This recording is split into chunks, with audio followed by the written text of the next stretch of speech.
Bismillahirrahmanirrahim. Hello everyone. I am Zahid Mahmood, lecturer in chemistry at Cadet College Chakwal. I welcome you all on my channel. Today we are going to discuss class 9's chemistry and the topic is molecular mass. The lecture flow of the topic would be like, first of all, we will discuss definition of molecular mass. That is, what is molecular mass? On second, we will discuss example of molecular mass. Example related to molecular mass. And on third, we will discuss the method to calculate molecular mass of any substance. Method to calculate molecular mass. So let's begin. Start करते हैं topic को. Topic है हमारा molecular mass. अब आपने नाम सुना होगा एटम का. हम मॉलिक्यूलर मास मेन टॉपिक की तरफ जाने से पहले मॉलिक्यूल को थोड़ा डिस्कस करना चाह रहे हैं ताकि थोड़ा सा आपका बैकग्राउंड बन जाए, ताकि टॉपिक समझना आपके लिए आसान हो जाए. मॉलिक्यूल, हमने कहा मुख्तलिफ किस्म के एलिमेंट्स के एटम्स अकेले नहीं रहते बल्कि आपस में कंबाइन हो जाते हैं, आपस में बॉन्ड बना लेते हैं. जब एटम कंबाइन करते हैं, मुख्तलिफ किस्म के एटम आपस में कंबाइन होते हैं तो वो बना देते हैं मॉलिक्यूल. क्या बना देंगे? मॉलिक्यूल. लाइक हम कहते हैं दो हाइड्रोजन के एटम आते हैं एक तरफ से, एक ऑक्सीजन का एटम दूसरी तरफ से, तो ये बना देते हैं H2O. अब जब ये आपस में मिल जाते हैं, कंबाइन हो जाते हैं, मिलने से पहले जब ये अकेले अकेले थे तो हम इन्हें एटम कह रहे थे. जैसे ये मिल जाते हैं, बॉन्ड बना लेते हैं, तो एटमों के मिलने से जो चीज बनती है उसे हम कहते हैं molecule. Molecule is what? It is formed by combination of atom. If someone asks you what is molecule, you must say to him, you must tell him that a molecule is formed by combination of atoms. When atoms of different elements chemically combine together, they form what? They form molecule. अब हम चलते हैं molecular mass की तरफ. तो हमने कहा atom का जो मास होता है उसे हम कह रहे थे एटॉमिक मास. एटम का मास क्या कहलाएगा? Atomic mass. और एटमों के मिलने से मॉलिक्यूल बन जाता है. जिन जिन एटमों के मिलने से मॉलिक्यूल बना है उन सारे एटमों के मास को सम करें. सम कर दें किसको? Sum of all the atomic masses. Sum of all the atomic masses of atoms present in a molecule. Present in a molecule. एक मॉलिक्यूल जिन जिन एटमों से बना है उन तमाम एटमों के एटॉमिक मासेस को सम कर दें, ऐड कर दें, तो आंसर जो आएगा उनको ऐड करने से वो किसका मास होगा? वो मॉलिक्यूलर मास हो जाएगा. वो मॉलिक्यूल का मास होगा तो उसे हम कहेंगे मॉलिक्यूलर मास.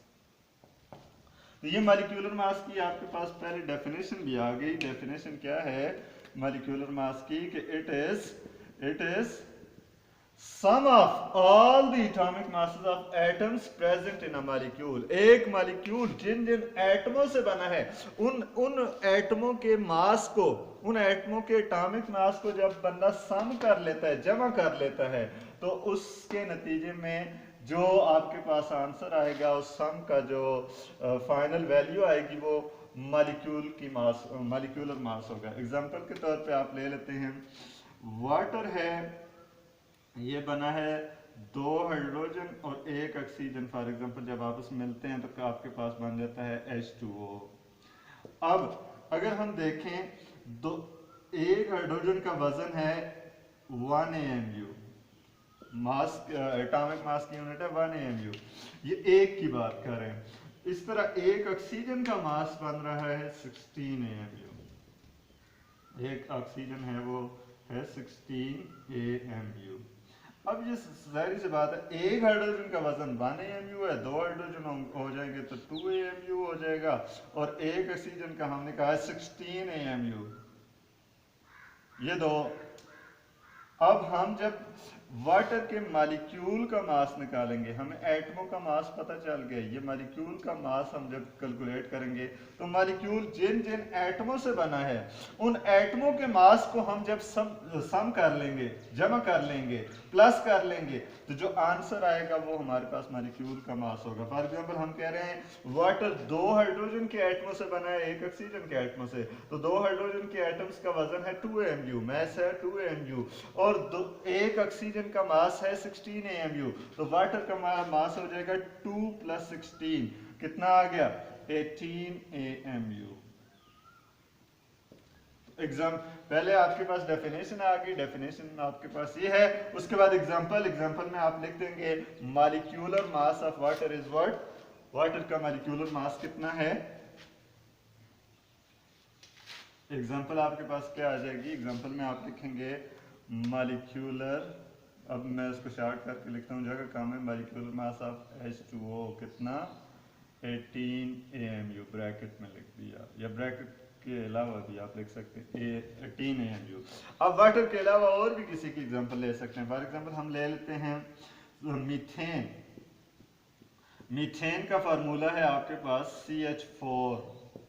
अब इसको अलग से, ये मालिक्यूल, मीथेन का मालिक्यूल बना एक कार्बन और 4 हाइड्रोजनों से, ये इतने एटमों से बना है। तो एक हाइड्रोजन के, जिस तरह हमने अभी कहा था, एक हाइड्रोजन का वजन है 1 AMU, और एक कार्बन का वजन है 12 AMU, 12 AMU। अब इनको जमा करें, कार्बन तो एक ही है, उसके डायरेक्ट आपने 12 AMU वैल्यू डाल दी, और हाइड्रोजन, एक हाइड्रोजन का वजन है 1 AMU, इधर कितने हाइड्रोजन है 4 हाइड्रोजन है, तो 4 का बन जाएगा 4 AMU। आप इन दोनों को कैलकुलेट करें तो मॉलिक्यूल का जो वजन होगा, CH4 एक मॉलिक्यूल है, इन एटमों से बना है, तो अब उसका वजन, CH4 का वजन हो जाएगा 12 + 4, कितना हो गया 16 AMU। तो आप लिखेंगे molecular mass of methane CH4, methane का मॉलिक्यूलर मास कितना है CH4 का, वो है आपके पास 16 AMU। अच्छा, ये जो अभी मैंने आपको ये वाटर का और मीथेन का जिस तरीके से निकाल के मॉलिक्यूलर मास इनका निकालने का तरीका बताया, ये असल एक्चुअल तरीका नहीं है, ये मैंने ऐसे ही बस देसी स्टाइल में एक रैंडम सा एक व्यू देने के लिए आपको ये मेथड बता दी है। लेकिन किसी भी मॉलिक्यूल, चाहे वो बड़ा हो छोटा हो, सिंपल सा हो लाइक H2O हो, या H2SO4 हो, या C6H12O6 ग्लूकोज हो, कोई सा भी मॉलिक्यूल हो, उसका मॉलिक्यूल मास, उसका मॉलिक्यूलर मास निकालने का एक प्रॉपर मेथड है। वो मेथड हम तीसरे नंबर पे हम डिस्कस करने जा रहे हैं। ये तो जल्दी में मैंने कहा आपको एग्जांपल अगर इसकी मॉलिक्यूलर मास की देनी हो तो वो है आपके पास मॉलिक्यूलर मास ऑफ H2O क्या है 18 AMU, molecular mass of methane CH4 is 16 AMU। मतलब एग्जांपल में अगर मैं डायरेक्ट लिख देता 18 AMU तो आपके माइंड में ये कंसेप्ट ना जाता कि ये पता नहीं 18 AMU किस रहा है, ये 16 AMU किस रहा है। अब हम तीसरे नंबर पे जो इस लेक्चर का तीसरा अहम पॉइंट है, और यही बहुत इंपॉर्टेंट पॉइंट है, वो हम डिस्कस करने जा रहे हैं method to calculate molecular mass. Molecular mass को निकालने का तरीका क्या है, और इसकी आपकी बुक में एग्जांपल है molecular mass of HNO3। HNO3 का मॉलिक्यूलर मास उसमें निकाला गया आपकी बुक की एग्जांपल के लिहाज से। तो हम HNO3 को ही डिस्कस कर लेते हैं, लेकिन मेजर बात, जो अहम बात है, इंपॉर्टेंट बात है, वो आपको मेथड आना चाहिए। तो तीसरे नंबर पे हम मेथड डिस्कस करने जा रहे हैं, how to calculate molecular mass. या आपके पास बुक में या वैसे क्वेश्चन है आपके पास, calculate molecular mass of HNO3। HNO3 nitric acid का मॉलिक्यूलर मास आपने निकालना है। उसके सोल्यूशन की तरफ जाएंगे। जो मेथड में इधर आपको जिस मेथड के जरिए मैं करूंगा आपने एज इट इज इस मेथड को अडॉप्ट करना है। तो सोल्यूशन की तरफ जाएंगे। आंसर में सबसे पहले आपने लिखना है, कोई भी न्यूमेरिकल हो केमिस्ट्री का, तो उसमें आपने सबसे पहले जो चीज़ लिखनी होती है वो है गिवन डेटा। मतलब क्वेश्चन से आप या वैसे रैंडम क्या क्या इंफॉर्मेशन आपको पहले से पता है इसके अंदर से। तो गिवन डेटा में आप ये मॉलिक्यूल किन किन एटमों से बने उनको अलग अलग लिख लें। आपको पता है ये हाइड्रोजन से बने तो आप लिखेंगे atomic mass of hydrogen, atomic mass of hydrogen, ये आपको याद होना चाहिए 1 AMU। उसके बाद दूसरे नंबर पे नाइट्रोजन है तो आप लिखेंगे atomic mass of nitrogen 14 AMU। ये भी वैल्यू आपको याद होनी चाहिए। उसके बाद तीसरे नंबर पे आपके पास है एटॉमिक मास ऑफ, तीसरा क्या है, ऑक्सीजन, ऑक्सीजन 16 AMU। ये तीनों वैल्यू आपको पता होनी चाहिए। अब आपने क्या फाइंड करना है, टू फाइंड, आप लिखेंगे टू फाइंड। फाइंड क्या करना है आपने, उसमें लिख देंगे नीचे मॉलिक्यूलर मास। मॉलिक्यूलर मास भी किसका, ऑफ HNO3 लिख के इज इक्वल टू आगे क्वेश्चन मार्क। अब सोल्यूशन की तरफ आते हैं। सोल्यूशन पे ज्यादा आपने तवज्जो देनी है, ज्यादा कंसंट्रेट इधर करना है। अब सोल्यूशन किस तरह होगा, सोल्यूशन में आप लिखेंगे इस मॉलिक्यूल के फार्मूले को देख लें। मॉलिक्यूल का फार्मूला है HNO3। तो सबसे पहले शुरू आप स्टार्ट H से लेंगे। आप इसमें लिखेंगे एटॉमिक मास ऑफ, एटॉमिक बस के इसको शॉर्ट करके, एटॉमिक के लिए T, मास के लिए M, atomic mass of hydrogen. पहले नंबर है हाइड्रोजन का। हमने मॉलिक्यूलर मास की डेफिनेशन में कहा था कि मॉलिक्यूल बनता है एटमों से।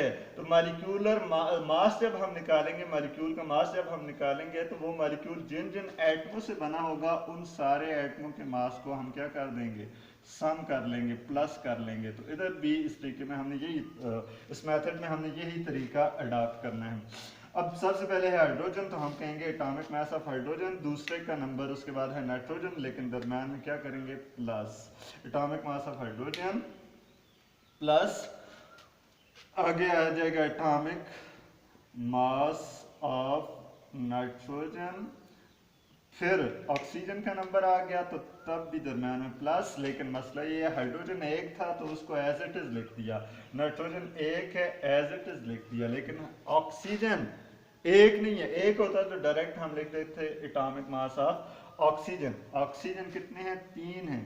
तो अगर किसी भी मॉलिक्यूल के अंदर कोई एटम एक से ज्यादा हुआ, 2 हुए, 3 हुए, 4 हुए, तो हम वो नंबर इधर लिख देंगे प्लस के बाद, और उसके बाद अंदर मल्टीप्लाई करेंगे 3 into atomic mass of oxygen is equal to, अब ये सारा आप जमा करेंगे तो ये किसका मास निकलेगा, मॉलिक्यूलर मास ऑफ HNO3। इन तीनों को सम करेंगे, ये तीनों एटमों के मास को सम करेंगे तो किसका मास निकल रहा है, HNO3 का। तो इसलिए अब हम सेकंड स्टेप में हम करेंगे पुटिंग वैल्यूज, क्योंकि हमने गिवन डेटा में सब की वैल्यूज निकाल ली थी। सबसे पहले आपके पास एटॉमिक मास ऑफ हाइड्रोजन कितना है, 1 AMU, तो हाइड्रोजन की जगह लिख देंगे 1 AMU, plus atomic mass of nitrogen कितना है, 14 AMU, प्लस 3 फार्मूले के अंदर जो सा आया हुआ है इसको, और into atomic mass of oxygen कितना है, 16 AMU। इन सब को जमा करें, प्लस करें, तो जो आंसर आता है वो आपके पास किसका होगा, वो मॉलिक्यूलर मास ऑफ HNO3 होगा। अब 1 AMU और 14 AMU ये कितने, इन दोनों को बल्कि सम बाद में करते हैं, पहले मल्टीप्लाई कर लेते हैं। इसको दोबारा से मैं लिख रहा हूँ 1 AMU plus 14 AMU plus 3 into 16, ये आपने खुद करना है। 16 3 ज़ार 16 और 16 और फिर 16, ये आ गया 48 आ गया। तो ये आपके पास आ गया 48 AMU 3 इंटू 16, ये आएगा इसका मास। तो इन सब को फिर दोबारा से अब तीनों को जब सम करें तो ये आ जाएगा आपके पास 63 AMU। और 63 AMU क्या है आपके पास? Molecular mass of HNO3। आप इसी मेथड को अडॉप्ट करते हुए आप किसी भी चीज़ का कोई सा भी कंपाउंड हो आप उसका मॉलिक्यूलर मास निकाल सकते हैं। लाइक मैं आपको अगर एक दूसरी एग्जांपल डिस्कस कर लेते हैं ताकि आपको ज़रा और आसानी रहे। अब दूसरे नंबर पे हम डिस्कस करते हैं मॉलिक्यूलर मास ऑफ, एक ज़रा कम्प्लेक्स सा ले लेते हैं ताकि आपको ये मेथड अच्छी तरह समझ आ जाए। हम कैलकुलेट करते हैं molecular mass of glucose C6H12O6। अब इसको भी आपने गिवन डेटा में जो जो आइटम्स हैं उनके नंबर लिख देने, उनका एटॉमिक मास लिख देना है। सबसे पहले atomic mass of carbon C कितना है? 12 AMU, ये आपको हर सूरत याद होना चाहिए। उसके बाद है आपके पास एटॉमिक मास ऑफ हाइड्रोजन, ये है 1 AMU, ये तो बच्चे बच्चे को याद है, आपको भी याद होना चाहिए। उसके बाद एटॉमिक मास ऑफ ऑक्सीजन, ये भी बच्चे बच्चे को याद है, आपको भी याद होना चाहिए। और हमने टू फाइंड, हमने क्या फाइंड करना है? टू फाइंड, हमारे ज़िम्मे क्या काम है? हमारे ज़िम्मे काम ये है, हमने molecular mass of glucose find करना है। और ग्लूकोज का फार्मूला आपके पास है C6H12O6, ये हमने फाइंड करना है। तो सोल्यूशन की तरफ बढ़ेंगे। सोल्यूशन उसी तरह जिस तरह अभी हमने HNO3 वाली एग्जांपल डिस्कस की थी, हम देखते हैं कि ये एटम ये मॉलिक्यूल किन किन एटमों से बना है। ये मॉलिक्यूल है और मॉलिक्यूल किससे बनता है? एटमों की कॉम्बिनेशन से। ये सारे एटम हैं, कार्बन का एटम है, हाइड्रोजन का एटम है, ऑक्सीजन का एटम है, ये सारे एटम मिले हैं तो ये क्या बन गया है? मॉलिक्यूल बन गया। अब सबसे पहला एटम किसका है? कार्बन का है। लेकिन कार्बन का एटम ग्लूकोज के अंदर एक नहीं है बल्कि कितने हैं? 6 हैं। तो बाहर हम 6 लिख देंगे, अंदर लिख देंगे atomic mass of carbon, 6 into atomic mass of carbon. उसके बाद हाइड्रोजन की तरफ बढ़ेंगे। हाइड्रोजन एक नहीं है, कितने हैं? 12 हैं। तो हम 12 को बाहर लिखेंगे ब्रैकेट के। जो भी नंबर इधर लिखा होगा सम करते हुए इस नंबर को हम बाहर ले जाएंगे। 12 इंटू हाइड्रोजन का मास कितना है? 1 AMU। उसके बाद तीसरे नंबर पे ऑक्सीजन को देखें, ऑक्सीजन कितने हैं? 6 और इंटू 16 AMU। इन सब को सम करेंगे तो वो क्या आ जाएगा? Molecular mass of glucose. और अब इसको वैल्यूज, सॉरी सर, इधर डायरेक्ट वैल्यूज नहीं पुट करनी थी, पहले इनके नाम लिखने थे। तो पहले में आपने करना था 6 into atomic mass of carbon, 6 into atomic mass of carbon. उसके बाद है 12 इंटू एटॉमिक मास ऑफ क्या है? किसकी हम बात करें? Hydrogen, atomic mass of hydrogen. उसके बाद 6 इंटू एटॉमिक मास ऑफ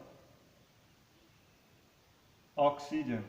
और इन सब को जमा करेंगे तो आपके पास मॉलिक्यूलर मास ऑफ ग्लूकोज आ जाएगा। अब इस स्टेप में आपने वैल्यूज पुट करनी है, पुटिंग वैल्यूज। अब वैल्यूज आपने पुट करनी है और उनको कैलकुलेट कर लेना है। तो सबसे पहले आप 6 into atomic mass of carbon आपके पास है 12, 6 इंटू 12 कर देंगे, मल्टीप्लाई हो रहा है। उसके बाद 12 इन प्लस, ये फार्मूले वाला प्लस, और उसके बाद 12 into atomic mass of hydrogen क्या है? 1 AMU। इनके साथ अगर यूनिट लिखें तो ज़्यादा बेहतरीन रहेगा। AMU प्लस 6 और into multiply by atomic mass of oxygen क्या है? 16। आंसर जो भी होगा वो मॉलिक्यूलर होगा। अब 6 इंटू 12, ये अब मैथ्स का कैलकुलेटर का काम है। मेरी मैथ्स इतनी ज़्यादा स्ट्रांग नहीं है लेकिन फिर भी ट्राई करते हैं। 6 इंटू 12,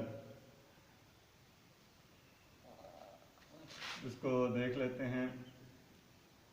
6 2s are 12, एक कैरी चला गया, 6 1s are 6 एंड 1 को शामिल करें तो 72। तो ये आ जाएगा 72 प्लस 12 इंटू 1, ये 12 भी रहेगा, plus 6 into 16, 6 into 16, 6 6 are 36, 3 carry चला गया, और 6 1 आर 6 एंड 3 9, ये आपके पास 96 आ गया। अब इन सब को 72 AMU plus 12 AMU plus 96 AMU, इन सब को सम करें, ऐड अप करें, तो आपके पास ये आ जाएगा 180 AMU। अब ये 180 AMU आपके पास क्या है, मॉलिक्यूलर मास ऑफ ग्लूकोज। अब ये तो दो एग्जाम्पलें मैंने डिस्कस कर ली। अब आपके लिए मैं होमवर्क के तौर पे, बल्कि होमवर्क के तौर पे नहीं बल्कि अभी क्लास वर्क के तौर पे एग्जांपल एक लिखता हूँ, एक मॉलिक्यूल लिखता हूँ, आपने उसका मॉलिक्यूलर मास निकालना है। आपके पास मॉलिक्यूल है H2SO4 और इसमें आपके पास हाइड्रोजन का वजन 1 AMU बनता है। एक हाइड्रोजन की हम बात कर रहे हैं, एक सल्फर का वजन है 32 AMU और एक ऑक्सीजन का वजन आपके पास है 16 AMU। आपने H2SO4 का मॉलिक्यूलर मास कैलकुलेट करना है। ओके गाइस, आई होप कि आपको ये टॉपिक समझ आया होगा। Take care all of you, अल्लाह हाफिज़, थैंक यू।